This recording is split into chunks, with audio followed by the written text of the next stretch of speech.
హన్మకొండ జిల్లా భీమదేవరపల్లి మండలం కొత్తకొండ బ్రహ్మోత్సవాలకు భక్తులు పోటెత్తారు.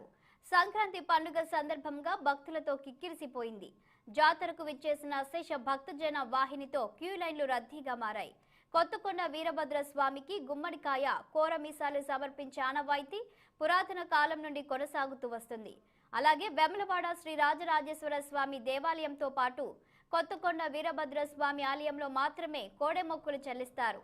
రద్దీగా మారిన రోడ్లపై ఎలాంటి అవాంఛనీయ సంఘటనలు జరగకుండా Kazipet ACP Srinivas drone camera పర్యవేక్షణలో నిఘా పెంచారు.